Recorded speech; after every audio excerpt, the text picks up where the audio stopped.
Okay. Sige po. So, once again, good afternoon. So, welcome po sa ating Bible study. Welcome po natin no, yung mga kasama natin. So, again, Mendez family, Rodriguez, Andy family, and Avril, si Avril. So, ay nakapasok siya sa Gmeet. Okay, sige po. So, ngayon, kahapon natapos natin yung genealogy and marami tayong natutunan doon sa genealogy. Sana marami din kayong natutunan doon, no? Um, Maganda yon lalo na um, yon mas naintindihan na natin no yung genealogy, bakit ganon, and yung mga importance no ng pagkakatala ng pangalan no. And we praise God for that. So ngayon naman unahin natin yung Luke. Okay? Pagkatapos nito, I think yung next natin is John ata, John. So, maganda talaga na makasali kayo at wala kayong mamintis dito sa ating Bible study. Kasi ang ginagawa po natin, parang gumagawa tayo ng Bible survey na tinatawag. Pag sinabi po nating Bible survey, ibig sabihin yung story talaga, yung storyline. No, yun po yung ating ginagawa ngayon. And malaki ang tulong din nun sa atin. Sige, so, nasaan na ba yan? Oo. Pagkatapos ng Luke, dun tayo sa John. Okay. Pero medyo matagal tong Luke. Medyo mahaba-haba tong chapter 1 eh. Okay. So basahin muna natin yung 1 to 4. Na-explain ko na to uh, sa Sunday eh. Yung na sinimulan ko yung Acts. Pero maganda na ma-review natin. So, sige, request ko si Gab, no? Basahin niya yung verses 1 to 4. Pakibasa, Gab. Yamang marami ang nagsikap magayos sa isang kasaysayan tungkol sa mga bagay na naganap sa gitna natin. Ayon sa ipinaalam sa atin ng mga taong buhat sa pasimula ay mga saksing nakita at mga tagapangaral ng salita. Ay minabuti ko naman pagkatapos na siya sa ating mabuti ang lahat ng mga pangyayari buhat sa pasimula. Nasumulat na isang maayos na salaysay para sa iyo, magalang-galang na Teofilo, upang malaman mo ang katiyakan ng mga bagay na itinuro sa iyo. Okay. So, salamat, Gab, no? So, yan po ang pasimula natin. So, tayo po ay manalangin muna. Panginoon naming Diyos, kami po ay lumalapit sa iyo. Kami man po ay mga nagkulang at mayroon man po kami mga nagawa na hindi po aya-aya, Lord, at hindi tama. Salamat, Panginoon, dahil ang kapatawaran mo ay nandyan sa pamagitan ng Panginoon namin na si Jesucristo na siyang tagapagtanggol namin. Salamat sa iyong biyaya.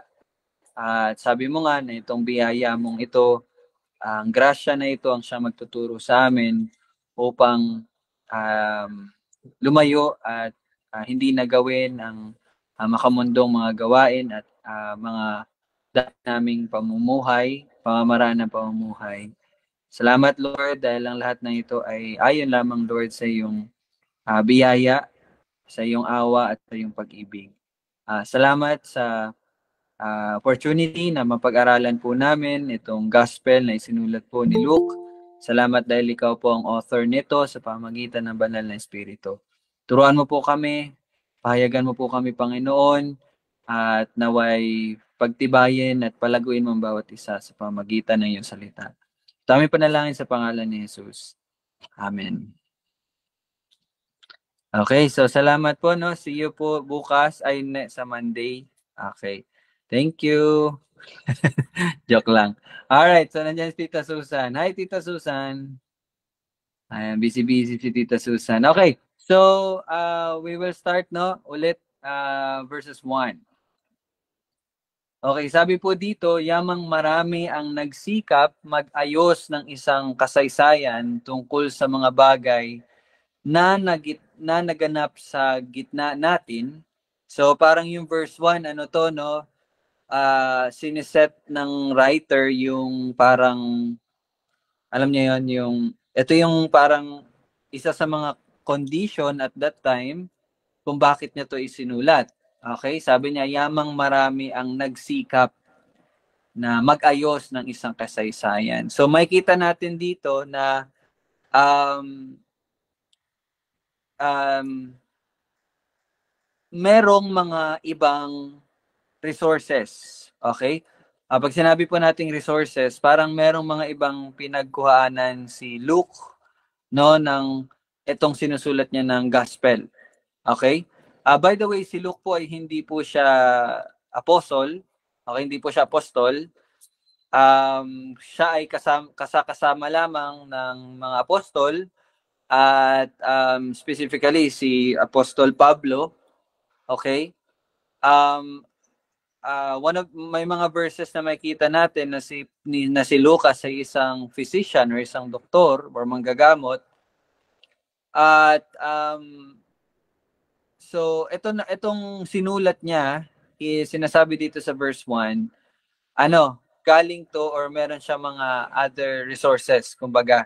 So sinulat niya to sa pamagitan ng mga naisulat na rin at ayon dun sa nabasa ko at natatandaan ko, nauna pong isulat yung Gospel ni Matthew at Gospel ni Mark. Okay? At so it is possible na ang isa sa mga resources niya is yun yung sinulat po ni Mark at ni Matthew. Pero ayon sa mga scholar or ito specifically sa study Bible po na sinulat ni Dr. John MacArthur, sabi niya almost 60% ng sinulat ni Mark is nandito sa Gospel ni Luke. Okay?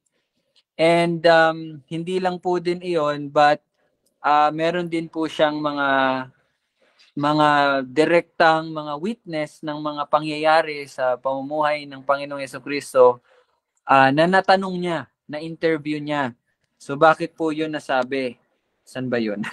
Okay, kasi meron pong mga sinasabi, pag binasa na natin yung Luke, may mga certain information na wala sa Matthew, na wala sa Luke, no? Ang matatandaan ko doon si Joanna. Kilala niyo po ba si Joanna? Okay, later mababasa natin tong pangalan na Joanna. And si Joanna po ay isa pong asawa po siya ng parang gwardya or alagad ni King Herodes. Natatandaan niyo po ba si King Herodes? Kilala niyo po si King Herodes? Mamaya mababasa natin yun sa verse 5. So, meron kasing mga isinulat si Lucas na information na kumbaga parang specific information patungkol or related doon kay King Herodes. So, kaya isa sa mga napansin ng mga theologians at Bible scholars na grabe talaga yung ni Luke, no, yung interview niya ba, no, para lang maisulat ito. And then yun din, kung mapapansin nyo, mamaya or next mababasa natin yung panalangin or parang Thanksgiving ni Mary. Okay? Ayun, magtataka kayo paano niya nalaman yung specific wordings, no, na ipinalangin ni Mary nung nagpasalamat siya sa Panginoon. So yan, yung mga bagay na yun ba? So sabi doon, it's very possible na in-interview ni Luke si Mary, in-interview ni Luke sila Elizabeth. So si Elizabeth, nanay ni John the Baptist. By the way, ang title natin for this Bible study is The Birth of John the Baptist. So ngayon, it's about John the Baptist. No? So doon natin makikita itong sinabi niya sa verse 1 na yamang marami ang nagsikap na mag-ayos ng isang kasaysayan tungkol sa mga bagay na naganap sa gitna natin. Okay? So ito pong sinabi dito na tungkol sa mga bagay na naganap, hindi lang po ito random topics. Hindi po to kahit anong topic lang, no? But mainly, specifically, sa buhay po ni Kristo. Okay? Na nangyari sa gitna natin, sabi niya gayon. So, kapag binasa niyo po itong nangyari sa atin, hindi po tayo kasama doon. Again, exegesis na way, wag po nating isipin na yung sinulat yon din sa panahon natin. But isipin natin kung tayo yung nandun sa time na isinulat iyon. Okay?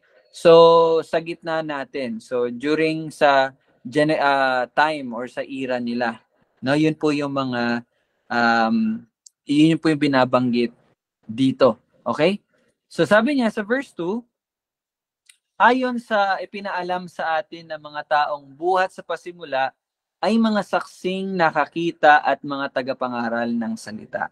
So makikita niyo dito yung source, 'di ba? Sa yung mga news reporter. So meron sila mga witnesses na tinatanong, in-interview. Makikita niyo na itong sulat po ni Lucas ay ayon sa mga taong buhat sa pasimula ay saksi na nakita at nangangaral ng salita or specifically ng ebanghelyo or yung gospel. Okay? So yun po yung sources niya. Now, verse 3, so ito yung personal na layunin niya. Ay minabuti ko naman na pagkatapos na siya sa ating mabuti ang lahat ng mga pangyayari. So, tingnan niyo po yung sinabi niyang verb dito, siya sa atin. Okay? Ano ba sa English yung siya sa atin? Evaluate or ano ba yan? Research? No? Parang ganon? No? Research, no? Kumbaga inalam niya talaga, no? Pagkatapos na siya sa ating mabuti ang lahat, no? Ng mga pangyayari buhat sa pasimula na sumulat ng isang maayos na salaysay para sa iyo kagalang-galang na Teofilo. So, babalikan natin yung Teofilo maya-maya. So again, makikita niyo po dito, lahat po ng nasulat dito is talaga maingat na tinanong, maingat na pinag-aralan, maingat na sinisiyat. Okay? So basta po talaga siya, no? So maigi, no? Ginawang maigi. Okay? Siniyasat. Ayun, siniyasat. Okay? And meron siyang receiver talaga dito, no?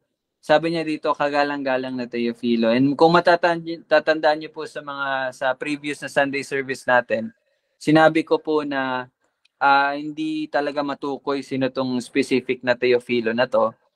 Pero itong ginamit niya na kagalang-galang ay nagsasuggest na meron po siyang, itong si Teofilo na taong ito ay meron pong katungkulan or may posisyon sa government, no?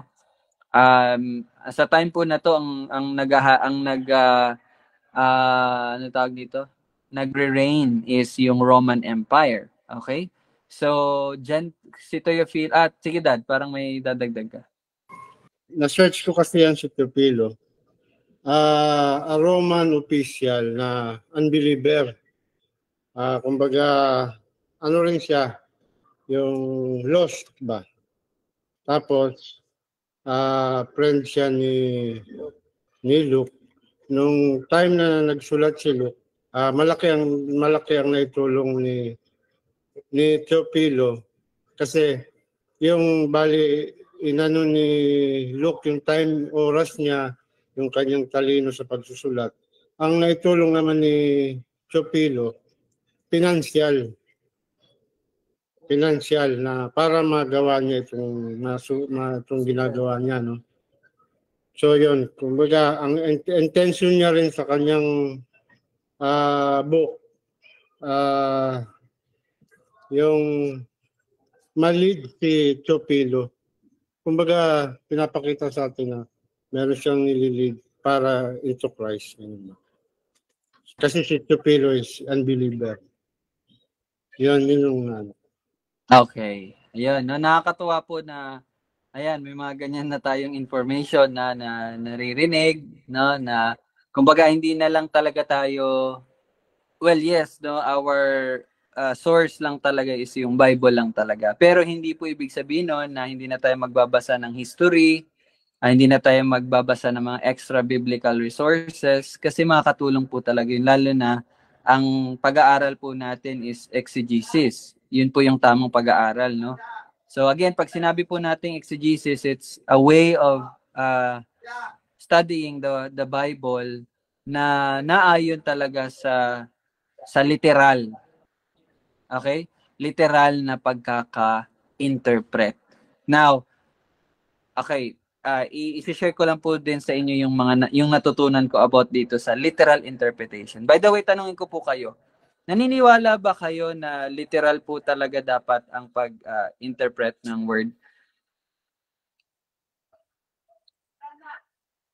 Yung i-interpret, again hindi man tayo nag-i-interpret, no, pero sa pag-aaral natin, literal po ba talaga dapat natin itong tinatanggap?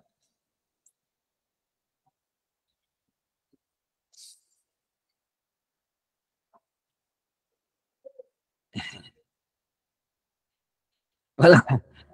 Yes or no lang, yes or no. Literal ba dapat or hindi? Natandaan ko nagtanong nito si Dr. Robert Godfrey. Sabi niya, tinanong niya to, tapos ang tagal daw sumagot. O, ba't ang tagal niya sumagot? Dali lang tanong na to. Okay.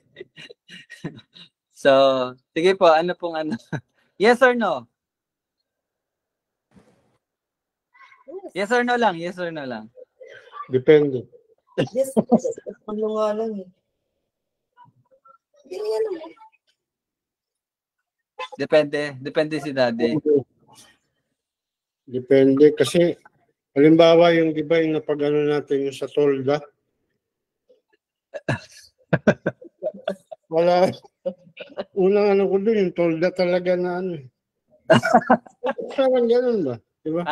Okay. Hold na cloth. Oh, sisid lang doon. Okay, I see. So, sabi ni Daddy, depende, no? Sige, sino po mag-express? Literal po ba or ano? Sabi ni Daddy, depende. Sige lang wag po kayong mahiya kung ano po yung sagot nyo. Gusto lang po natin magkaroon din ng discussion para malaman din namin kung ano ba yung nasa isip nyo ngayon. And then later on, itatama naman natin. Hindi naman tayo nandito para, mali ka, mali. Hindi ganon. Di ba? Sige, yes or no lang po. Sino po yung yes? Hands up na lang, kahit hindi na literal na interpretation ng Bible. Sino yung yes? Wala? Walang yes? No kayo lahat? Si Gab yes daw. Si Gab lang ba? Yes or no lang wag na po depende. Yes or no? Yes si Jamie. Dad, yes ka ba? No? Yes ka? Kayo ma'am? Sino pa mag-yes? Wala na. Okay, final na. Yung iba, no. Okay. Hindi kita sagot No yung iba. Alright. So lahat ng no, mag-repent kayo. Okay, hindi. Ang pag-interpret po talaga ng Bible is literal. Okay? Now, may magsasabi, tulad nga po ng example ni Daddy kanina, kung literal, edi pag sinabi na iwan mo ang iyong mga magulang, iwan mo ang iyong so iwan mo talaga sila. 'Di ba? Kung literal, edi kung sinabi na kapag sinampal ka sa kaliwa, iharap mo yung kanan at magpasampal ka. So, kung literal, ganun ba?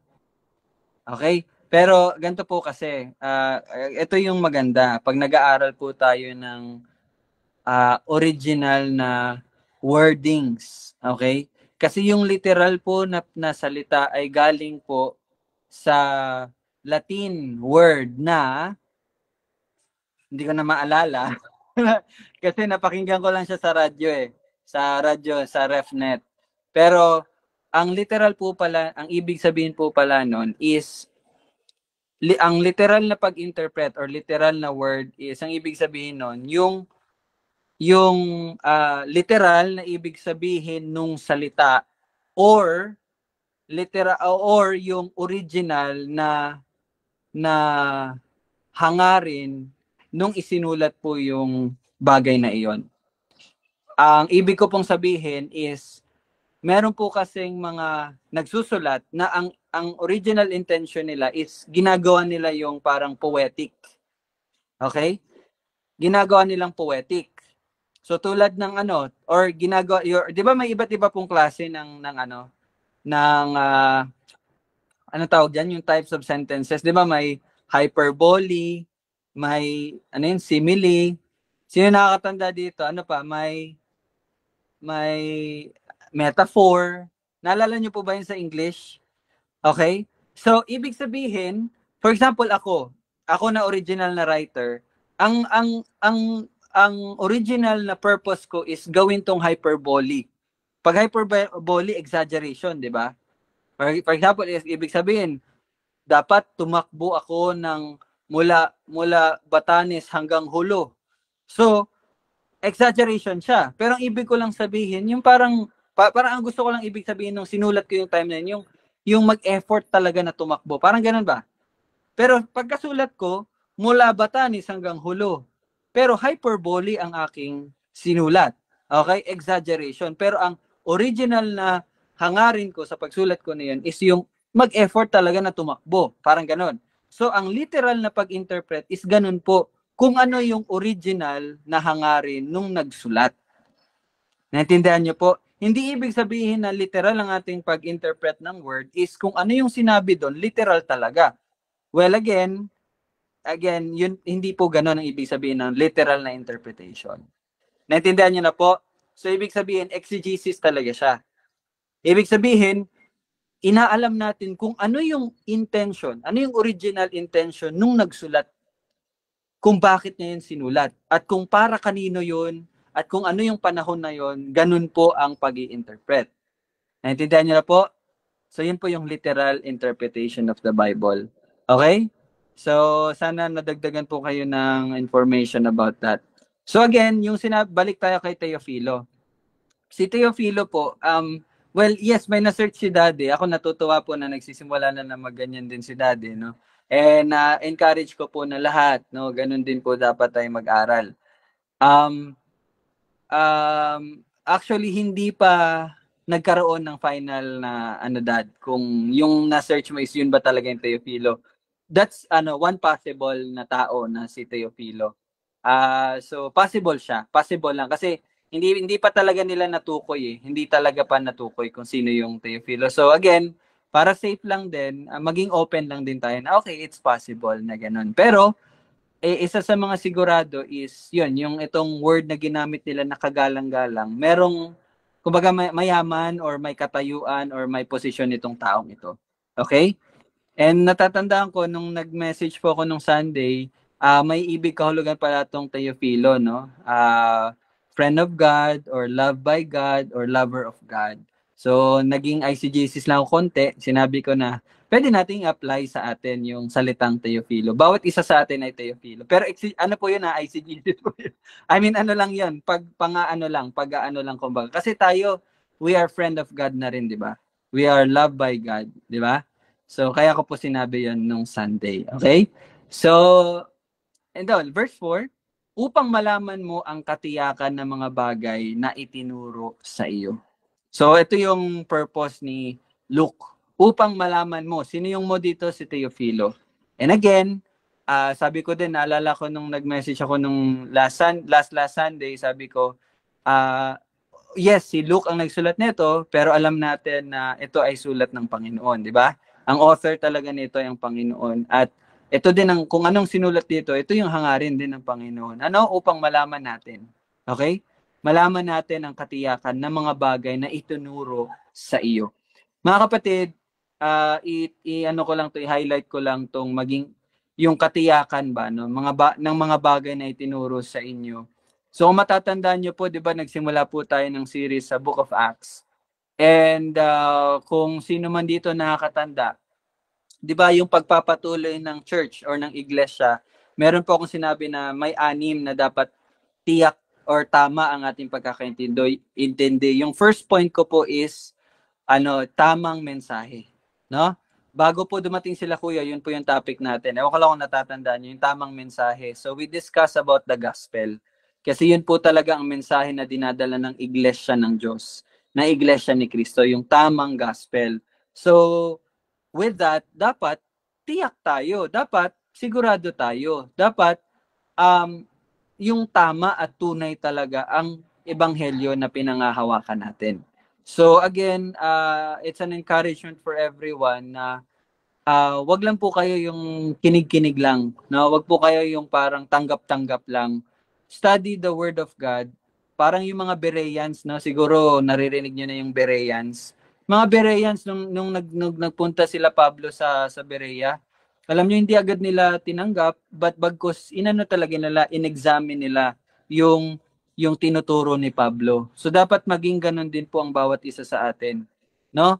Na bawat isa sa atin, hindi lang tayo nakikinig kay Jello, kay Ryle, or kay John MacArthur. No. Yes, it's a very good help na makarinig tayo ng mga ganun. Pero hindi ibig sabihin nun na yun na yung sandalan natin sa pag-aaral ng salita. You have a personal relationship with God, and God will talk and will reveal. Ihahayag ng Panginoon na kanyang salita sa iyo. So you study, di ba?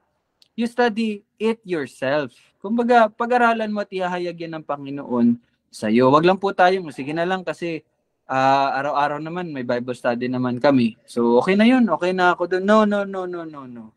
No, hindi po ganon. No, you study it. You have a personal relationship with God. So yung pag-aaral mo din ng salita, personal din po talaga dapat yun. Okay? Sa mga hindi pa po nagsisimula mag-aral, mag-aral kayo ng salita. Mag-aral tayo ng salita. So ako natutuwa lang din ako kasi kanina nag-send po si Kuya nung na umbaga gagawa sila ng living room, no? Nag-word play si Kuya, living room, 'di ba? Living, buhay ba, no? Sabi niya, yung living room natin patay na patay. So gawin natin talagang tunay, living room. So, yon, work, no? Nag-ayos sila doon, and encouragement din sa iba na ayun yung sinabi ni Kuya, no, kung pinakinggan niyo yung video, nakakatulong na gumagawa din tayo ng way na mag-uudyok sa atin na mas mag-aral pa. Tulad nun, 'di ba? Sabi nga ni Daddy kanina, nakaka-encourage din talaga. So, yun, yung kumbaga gawin niyo yung gumawa tayo ng mga paraan na mas makakapag-boost sa atin, no, sa ating hilig na mag-aral ng salita ng Diyos. Okay, so upang malaman natin ang katiyakan. So it's the same purpose bakit po tayo nagba-Bible study every day, para po malaman natin na tiyak at tunay at totoo tong mga ating mga pinaniniwalaan or ating mga pinagsasasabi. So makikita lang natin yan sa salita ng Panginoon. Okay, so yun po yung introduction, verses 1 to 4. Meron po kayo idadagdag? Or may tanong? Kung wala, patuloy tayo, no? Sige, basahin po natin ang verse 5. Verse 5. Sige, Gab, pakibasa, Gab.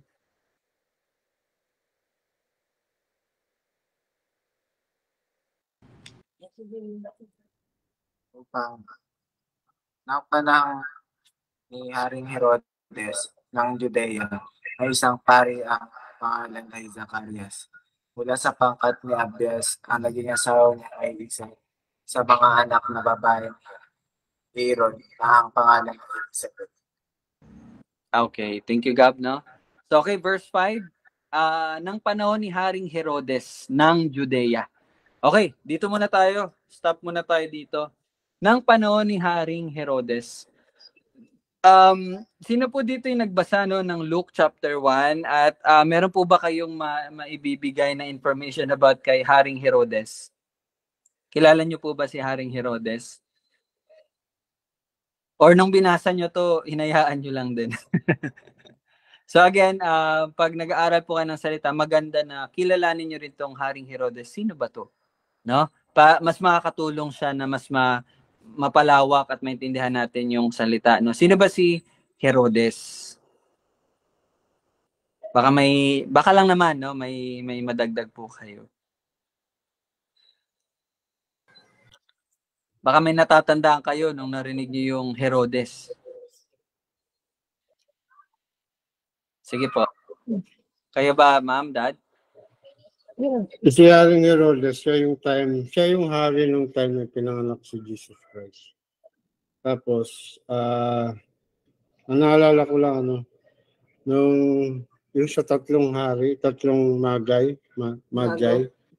na kinausap ngayon na hanapin, no? Pag kung oras na nila, ipaalam agad sa kanila na ang sinabi niya upang siya rin ay magtawag yung magbigay ano rin doon. Parang sasamba rin siya, parang ganon.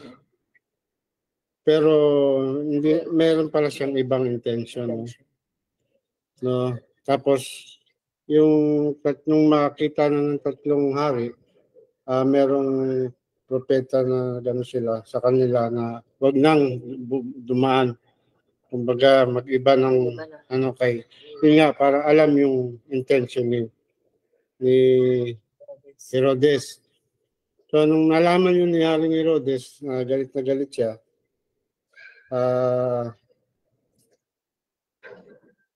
kumbaga, tapos yun na nga, yung kala Jose at Mary, meron ding na propeta, anghel na nagano sa kanila na umalis doon. So, si Haring Herodes, yun nga, siya yung nag-utos na ipapatay yung mga bata na 2 years old pababa. Yun. Yan, okay, thank you. So malaking ano yun, no?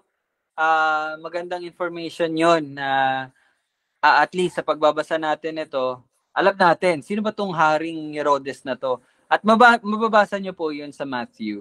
'Di ba, Dad? Sa Matthew. So again, si Herodes po, siya po yung nagpanggap na sasamba sa Panginoong Jesus kasi nga na-threaten siya na dumating na daw ang hari ng mga Hudyo. Pero 'di ba nga siya ngayon naghahari? So ayaw niyang mapalitan. Maybe that's one possible reason. Pero sa pamagitan ng mga anghel ng Panginoon, sinabihan yung mga magi or yung wise men na wag nang bumalik kay Herodes kasi papatayin yung anak, papatayin si Jesus, and sila Joseph at Mary, yun, doon na po sila sinabihan ng anghel na pumunta sa Ehipto. Okay? So, hanggang sa mamatay si Herodes. So, yan po, isa yun sa information na makikita natin, no? About Herodes. Ngayon, next. Ng panahon ni Haring Herodes ng Judea. Okay. So kasi dati po, ako ayoko lang maulit din yung dating ako na palagi ko nang naririnig tong Judea. Pero hindi ko alam. Hindi ako makapagbigay ng exact information saan or ano ba tong Judea. Okay, so ito gusto ko lang din i-share sa inyo. Pero bago ko po yan i-share, baka meron na po din kayong na-search. So, kinakagalak po natin na marinig kayo, no? So, Judea, sino pong may alam? Saan ang Judea? Ano ba tong Judea? Di ba? Ito ba yung asawa ni Ryan Agoncillo? Hindi pala, no? Okay, Judea. Baka pa may mabibigay kang information si Judea. Saan po yung Judea?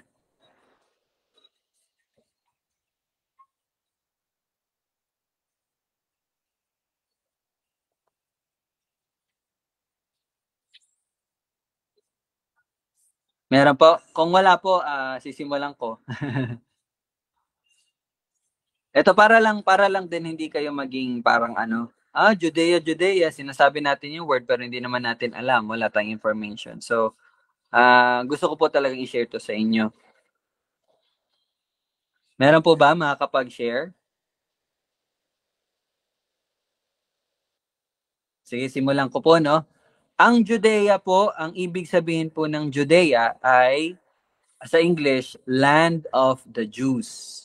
Hindi po yung juice na iniinom. Kumbaga, lupa ng mga Hudyo. Okay? Yan po yung ibig sabihin ng Judea. So, ito pong Judea ay dati pong tinatawag na Juda. Okay? Makinig po kayo. Itong Judea ay dating tinatawag na Juda. Pero, naging Judea siya pagkatapos po nilang mabalik sa pagkabihag nila sa Babylonia. Okay? Tatandaan nyo, di ba? Dati, may dalawang kaharian, Israel at Judah. So, nabihag sila ng Babylonia, and then pangako ng Panginoon, after 70 years, babalik sila.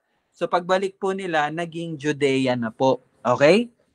Alright? Pero, ito pong Judah, actually, pagkatapos po ng pagkabihag nila sa Babylonia, ang natira na lang po talaga na na teritoryo ay yung Juda na lang.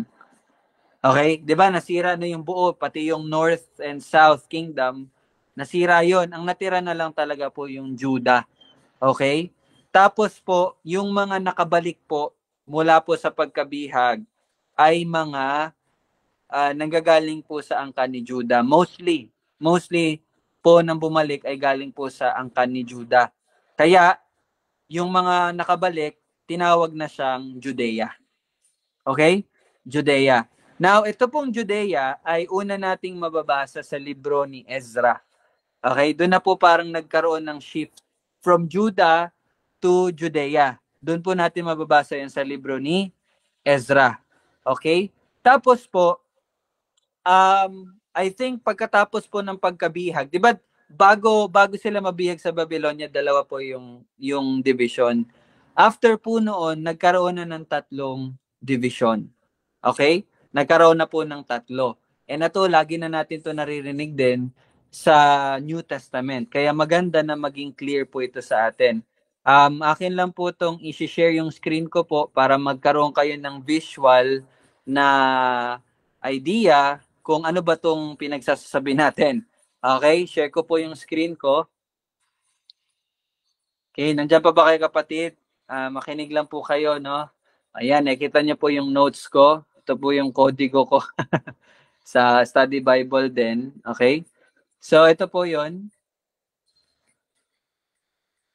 Ayan. Ay, ito ba yun? Hindi pala. Ito. Hindi po ba clear? Wait lang po. Taga lang po Yan. Mas okay po ba? Mas okay po ganyan? Ayan. Okay. Pakita ko po sa inyo, no? After po ng pagkabihag, nung nakabalik na sila, na-divide na po sa 3 ang Israel. So, sa una is yung Judea. Ayan, nakita niyo po yung Judea? Judea. Ayan po yung Judea, nasa baba. Pinakababa. Nandyan po yung Jerusalem. Nasaan ba yung Jerusalem? Ayan, no? Kita yung Jerusalem? Ayan. Bethany, Bethel, Bethlehem. Ayan, yung Bethlehem. Ito po yung mga pangyayaring nangyari dito sa Judea, pero hindi mo na natin yan i-focus, okay? Sa baba pong banda, kung saan nakalocate ang Jerusalem, nandun po, yun po yung Judea, na dating Juda. Okay? Mamaya papakita ko po ano yung mga tribe na nagko-consist ng Judea. Next po, yung dati pong Northern Kingdom na tinatawag na Israel, na-divide na din po sa 2. Samaria at Galilee. 'Di ba nababanggit po sa Bible 'yan, yung Galilee? Ngayon magkakaroon na kayo ng visual na information about Galilee. Pero dito muna tayo sa Samaria. Okay. So si Samaria sa nasa gitna po si Samaria. Okay, nasa gitna. At ang pagkakaalala ko sa aking pag-aaral, ito po ay nagko-consist kasama po dito si Ephraim at kay Manases. Natatandaan niyo po ba si Ephraim? Tatandaan niyo si Ephraim? Papaluin ko po kayo. Joke lang. Ephraim.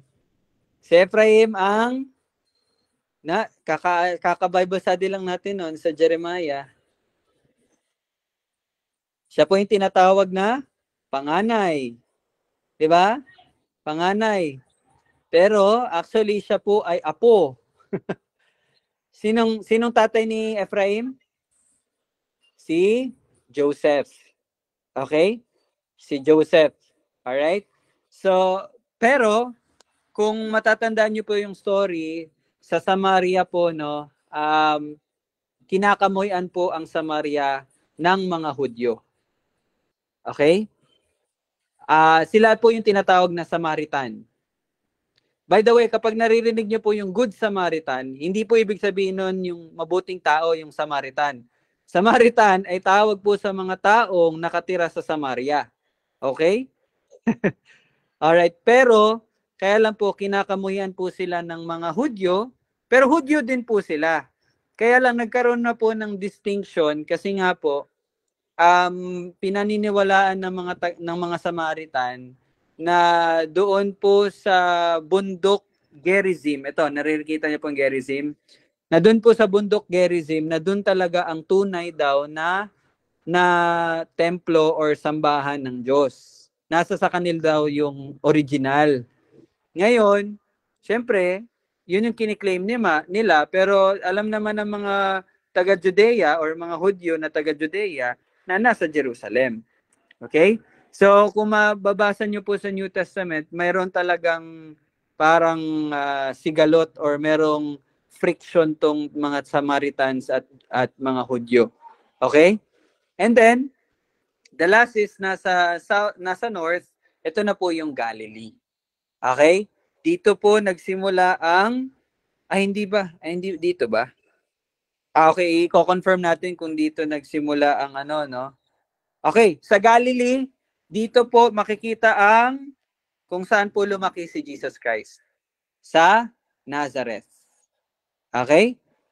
Although tubong tubong Jerusalem, pero 'di ba pinapapatay yung mga 2 years old pababa. Tapos naglakbay sila sa Egypt. Ang Egypt po is nasa baba eh. Nasa baba. So galing sa Egypt, pinapunta sila sa Nazareth. Kaya naging Nazarene si Jesus Christ. Okay? And then, dito nyo po makikita yung mga unang miracles na ginawa ni Jesus Christ is yung ginawa niyang wine yung mga tubig. Okay? So yun po yung Galilee. Tapos sa Galilee din po dito nagstay yung mga disciples nung namatay po dito pinapabalik ng Panginoong Hesukristo yung mga alagad pagkatapos ng 3 araw, di ba? Okay, anyway, madi-discuss pa po natin 'yan. So ayan, ito po, may information, no. And then next, pakita ko lang din po sa inyo ano yung nagko-consist, no? Sa Judea, ang nun is ang Judah, Benjamin at Simeonites. Okay? Kasama rin ata yung Dan, nakalimutan ko lang po. Yan yung mga tribo na nagko-consist ng Judea. And then yung naman, yung Samaria, Ephraim, Manasseh, yan. And Gad, I think kasama yung Gad. Tapos, ito naman yung sa Galilee. Kay Asher, Naphtali, Zebulun, Issachar, yan. Okay? So, para lang magkaroon po kayo ng information. So, yan po. Yun po yung Judea, Samaria, at Galilea or Galilee. Okay? So, sana nabigyan po kayo ng ng information at sa pag-aaral nyo, pag nagbabasa na kayo ng New Testament, mas mapadali po nyong ma-imagine. Okay? Ayan.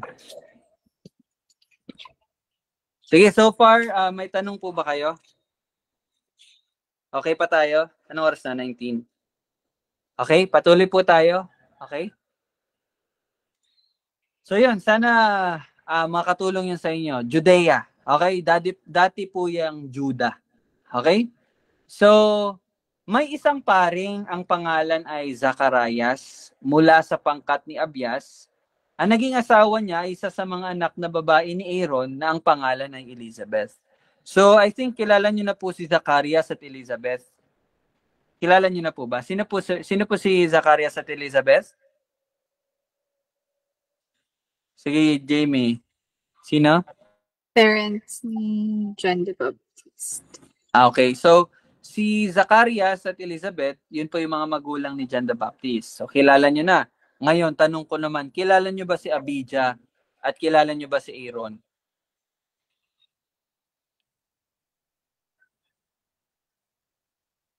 Kilala nyo po ba itong dalawang to? Si Abijah at Aaron.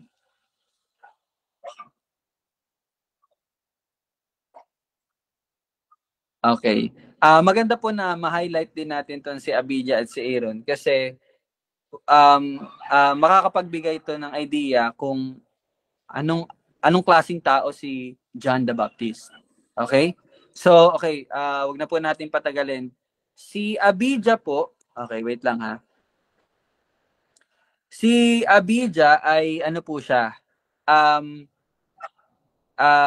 Isa po siya sa mga pari na nasa ika-8 division. 8 division siya. Okay? At kasi po dati sa Old Testament, yung mga pari po, dinivide po yan sila sa 24 division. Okay, 24. May parang grupo, 24 groups. Tapos ganito po pala nangyayari sa mga pare. 'Di ba may isang pinakapunong pare, tapos merong mga pare, okay? 24 divisions yan sila or 24 groups.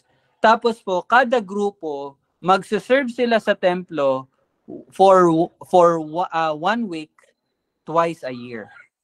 Twice a year 'yon. Ibig sabihin, yung isang grupo magse-serve ng 2 beses sa isang taon, tigi 1 linggo 'yon. Bali 2 linggo. Ganun po ang nangyayari dati. May rotation kumbaga. So si Abijah po ay isa ika-8 division siya. Okay, 8 division. Ngayon si Aaron. Sino po si Aaron? Ito, kilala po nyo to.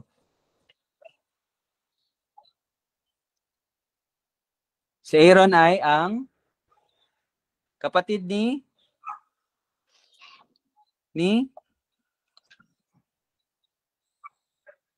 kapatid po ni Moises. Okay? Kapatid ni Moises si Aaron. At si Aaron po ata ang pinakaunang hindi ko lang to sure, pero parang si Aaron ang pinakaunang punong pare. Parang naging punong pare. Paki-search na lang, paki-confirm na lang, pero parang sa pagkakaalam ko, si Aaron ang naging pinakauna. Okay? So bakit po natin 'yun binanggit? Kasi makikita nyo po dito na parehong mga magulang ni John the Baptist ay nasa linya po ng mga pare. Okay? Ang parehong magulang ni John the Baptist ay nasa linya po ng mga pare. Alright? And bakit po natin yun ina-highlight? Kasi wala lang. Kasi nakaka-amaze lang. Bakit po? Kasi kumbaga doon nyo din makikita talaga yung pag-order ng Panginoon, no, na ang nagsisilbi talaga sa templo or nagsisimili talaga sa bahay ng Diyos is yung mga pari. And si John the Baptist na siyang naging sa English pa forerunner, yung ano bang Tagalog ng forerunner? Yung nauna ba? Yung siya yung tigahanda, no? Siya yung tigahanda sa mga tao sa pagbabalik, no? Upang ihanda ang daan ng Panginoon. 'Di ba?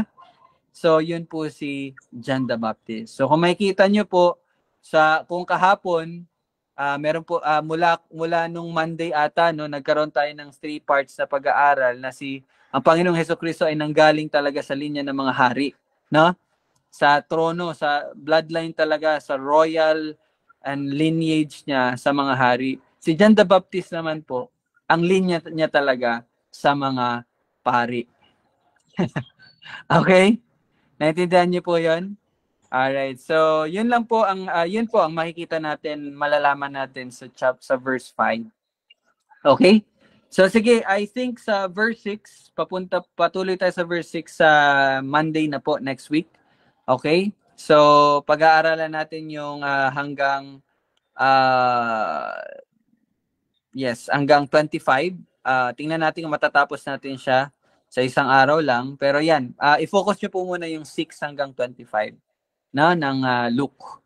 So, yun lang po muna. More information muna po tayo ngayon, no, para paghahanda. Pero I think ang application natin dito, yung pag-aaral talaga ng salita ng Panginoon, yung sinabi sa verse 4 na maging tiyak po tayo sa mga tinuturo sa atin. So, you study it yourself also, mga kapatid. Okay, so sa mamaya, meron pong Bible study yung mga tatay, nanay, no? 7:30 p.m. So, sali po kayo. Alright, so kung wala na po, magko-closing prayer na po tayo. Wala na po ba? Okay, so tayo po yung manalangin muna. Panginoon, maraming salamat po sa iyong salita. Salamat, Lord, na ang tunay nga ng aming mga binabasa sa Biblia ay iyong salita. mga taong ginamit mo at ginabayan mo at sulat ito ng banal na espiritu. Salamat dahil ito ang aming napapag-aralan, ito ang aming natututunan, at ito ang aming pagkain sa araw-araw. Panalangin ko po, Lord, na bigyan mo po lang ng hilig at pagnanais ang bawat isa na aralin ng iyong salita, at ito'y i-consider namin na isa sa mga pinakamahalagang bagay sa aming pamumuhay araw-araw, ang pakikinig at pag-aaral ng iyong salita at pagsunod dito. Salamat, Lord, sa pag-iingat na patuloy mong ginagawa. Ikaw lamang po ang purihin sa lahat. Ito aming panalangin sa pangalan ni Jesus. Amen at amen. Ayun. Thank you po. So, see you po bukas, 7 p.m. sa Night of Psalms, Hymns, and Prayers. 7 p.m. po bukas. Avril, 7 p.m. kung free ka, may online din. Thank you. Bye-bye. God bless. Thank you. Thank you sa lahat.